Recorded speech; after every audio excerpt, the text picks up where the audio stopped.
Thank you, Josh.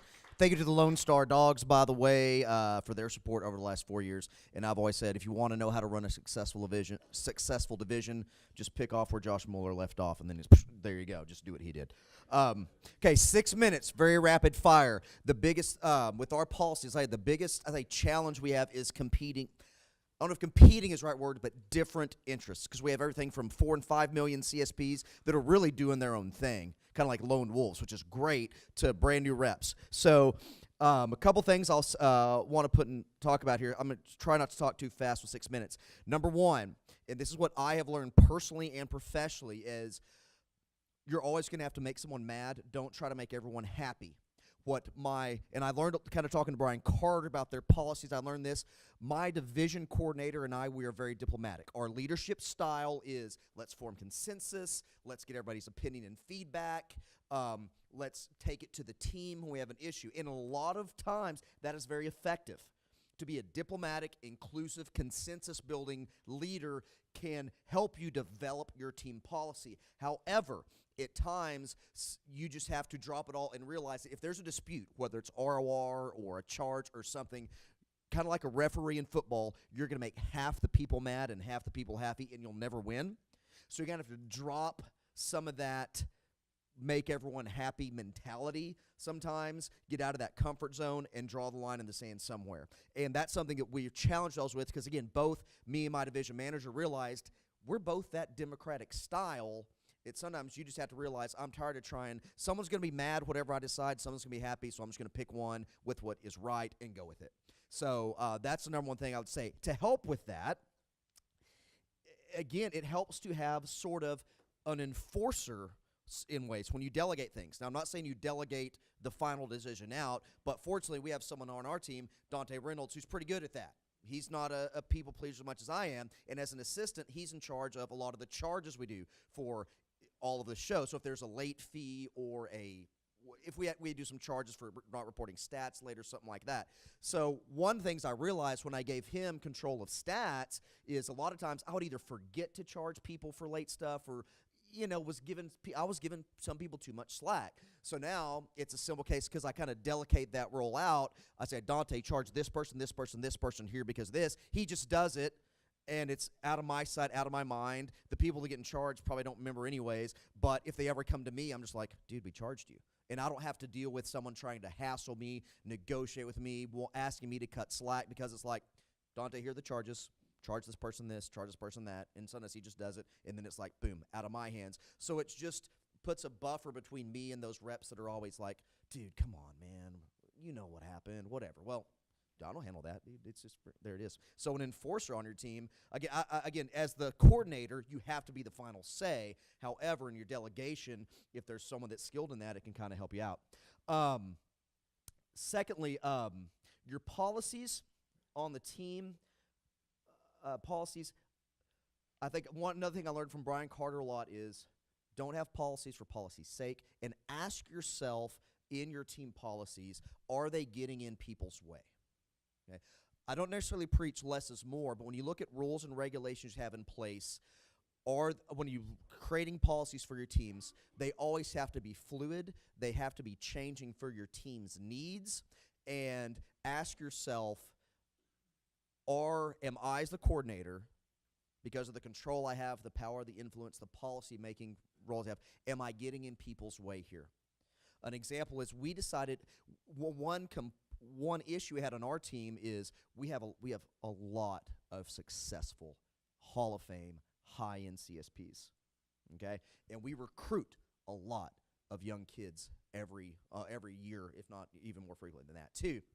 A big issue, this is just an example of what I mean by fluidity, but a big issue was our meeting attendance requirements. We were having trouble giving value to everyone at our meetings, where we had these high-level CSPs that needed high-level training, plus our new guys that needed, the basics taught to them and repetition over again on just how to freaking cut leather. And it caused conflict to where we were having trouble getting our CSPs. They would come to meetings, but begrudgingly. And they said vocally several times, we're not getting any value. I'm so busy with other things. Why am I coming to these meetings? So we adjusted our meeting attendance policy to create less meeting requirements for our top-tier people. okay, because we were adding in a different meeting for them and other things. But in turn, the meetings that our CSPs had to come to every campaign, they were required to teach something and give back. Okay, so it was tough as a coordinator. It was tough for me to say, well, as soon as we quit letting some people come into meetings, then we're going to have to twist arms, get everybody there, and we're going to devalue our meetings, and people can do whatever they want, blah, blah, blah. My mind went down that trail of, if we cut slack for one people, we do it for the other. But that's where we realized we were doing so many meetings where with so many people, we were truly affecting some of our people's schedules where they were just, they were coming to a meeting and didn't want to be there. And that's not good either. And so we just asked our team, how can we make this fair? How can we make it balanced? Especially for our high-level folks that are coming to extra meetings for our key events and extra meetings for our CSPs, how can we eliminate extra traditional events meetings for them? So we just reduced the number and changed some requirements. So look at your team, and if your policies need to be fluid, it's okay if you have different tiers on your team, sales tiers and shift picking tiers, to look at those requirements you have for everyone or whatever policy may be and say, hey, it's okay to have different, if you're having different sales and show standards for people, it's okay to have, and I'm just using show meeting attendance as an example, but it's okay to possibly have different meeting attendance requirements for your veterans versus the new guys. So that's what being fluid is. Ask yourself, do our policies serve all levels? Are we getting in people's way? Are we meeting needs everybody on their team? So that's my 6 minutes, real fast and quick. Look forward to your questions later. Thank y'all very much. Hey, everybody. When I came into the role, I had some experience already. It was acting quasi as a regional type coordinator with the federal program. And I knew on one level, our team was really small. We needed to add more people, needed to add more events and all that. But before I started to do that, there was a much deeper issue of the culture in our team that I knew needed to be addressed before we did any of that other stuff. And so that was my big focus coming in, was how do we build policies that supported a certain type of culture based on my experience with good and bad teams that I've been a part of in the past, whether it's teams in Cutco, sports teams, college classroom teams, anything like that. And so the change in our culture has really been the needle mover for us. And all of our policies are designed to foster that proper culture. On that note, I'll just say 90% of the policies that we now have that I put in place when I came in, 90% of those are just carte blanche copied from a couple, mostly from Rising Sun and Lone Star divisions. Like most of that stuff is going to be the same for everybody. You don't need to reinvent the wheel. There were just a few things that I felt were important. That's what we focused on. So for me, what is culture? The way I see it is it's the shared beliefs, preframes, and contexts that pre-filter every human-to-human interaction on your team. So in less of a mouthful, basically it's the frames within which your team relates to each other and the contexts that they relate to each other in. And an example is this meeting here. Everyone showed up to this meeting in a frame of, I'm going to learn a bunch of stuff. I'm going to get to connect with the top people. I'm going to get to share what I know with other people. I'm going to get to check out vendors. Like those are all frames that we showed up to this meeting with. Some people, showed up saying, I'm going to have a great time hanging out, partying with my friends. Like those are all frames that we showed up to this meeting with. And so controlling that as a leader is really important. And the biggest point or focus point within that culture for me was and is abundance versus scarcity. When I took over, we had a lot of markers of a scarcity culture going on. So for us, not my words, our team when I took over was a place people went to die.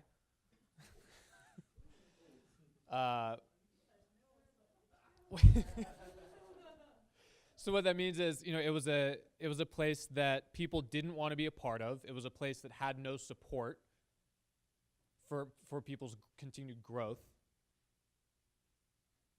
It was a place people went to defend and protect what they had versus to grow. there was too high a value on we didn't have this as much, but these are also some things I've seen in other cultures that also have a lot of scarcity going on in them. There was too high a value on the individual, and like a lot of us have heard this played out. Hey, XYZ person did this unethical or greedy or self-serving thing, but they're a Hall of Fame, or they sell 200, 300, 400, 500K a year, or they've been here for 10 years, or they're good friends with the DVM, or whatever. So as a result of that, the coordinator or the DVM or whoever it is backs them instead of ruffling any feathers. Like, how many people have heard or experienced that situation before, right? That's not okay under any circumstances. Another one is rudeness, disrespect of other team members. Not everybody has to be super best friends, but everyone needs to get along, and everyone needs to respect each other.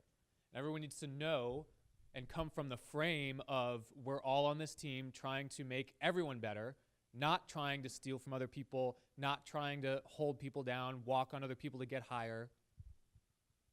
And there are some cultures and some teams even in Cutco where that exists. And then the last scarcity marker is leadership not enforcing rules.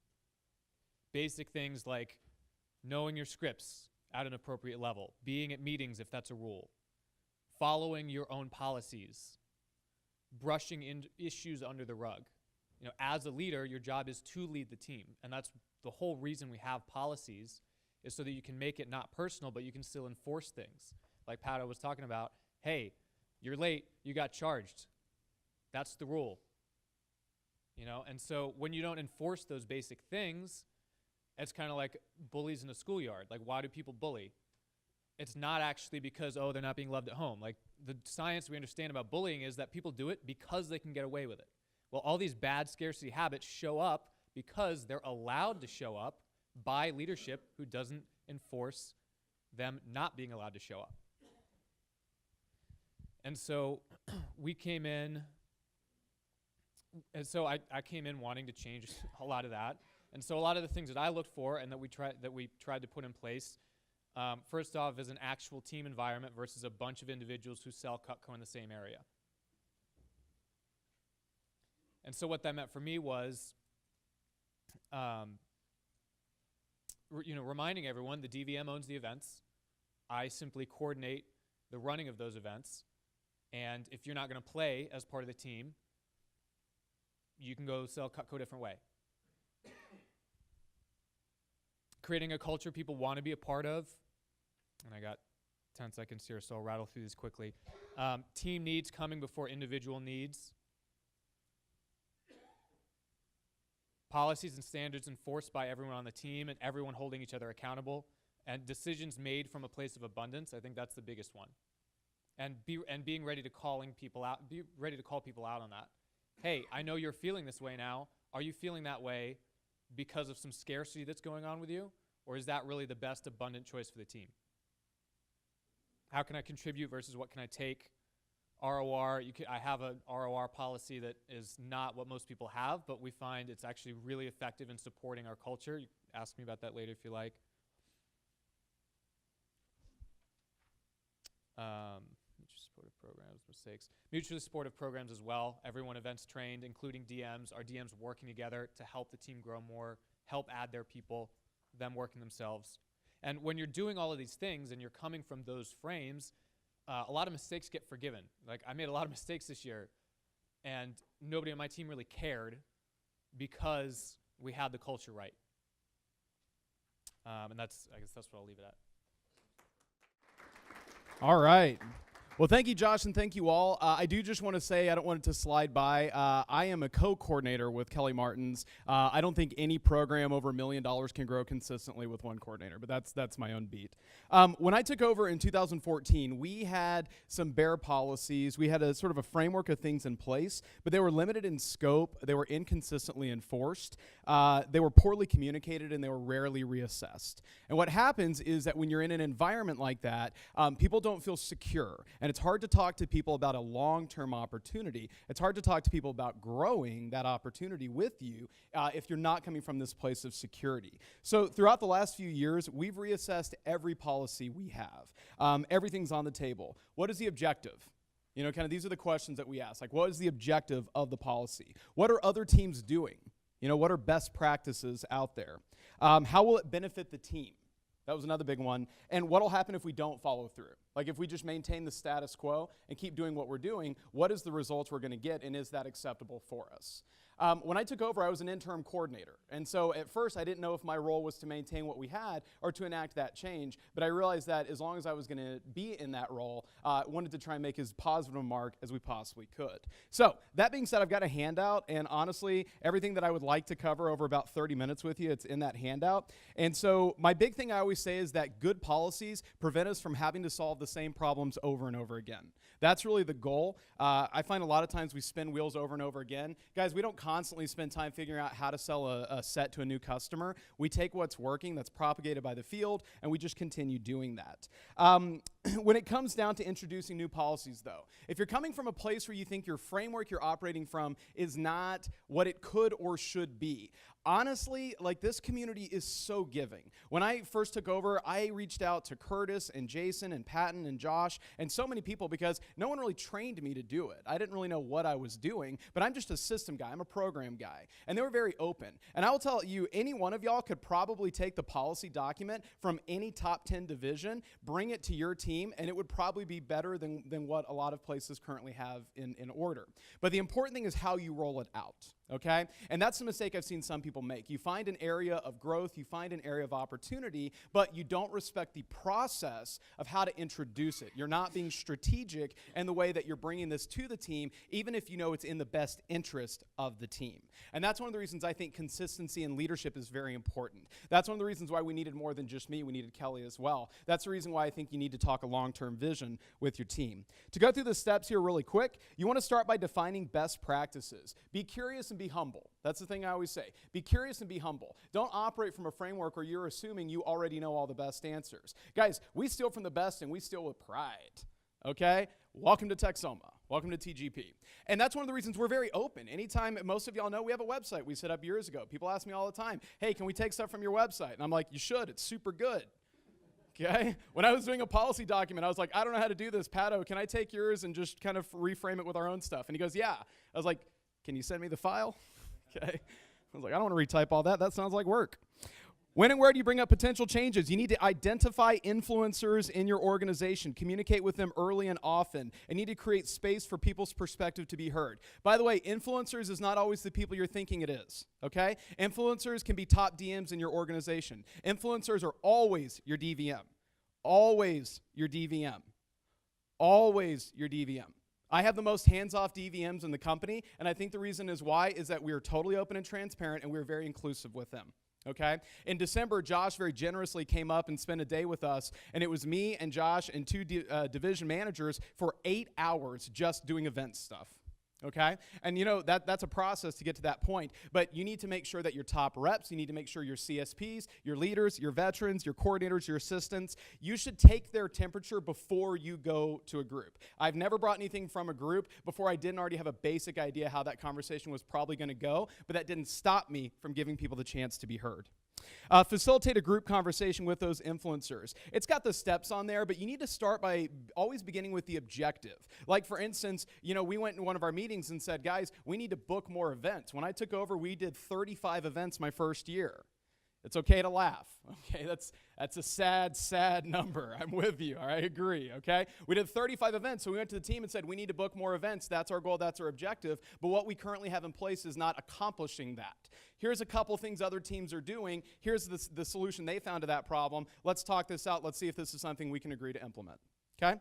Managing the process of changing directions. Be mindful of how it affects all areas of your team. Be open to people's concerns. Do not be afraid of objections from your leaders, from your new guys, from your division managers, from your district managers. Guess what? Just because they don't tell you the objections doesn't mean they don't have them.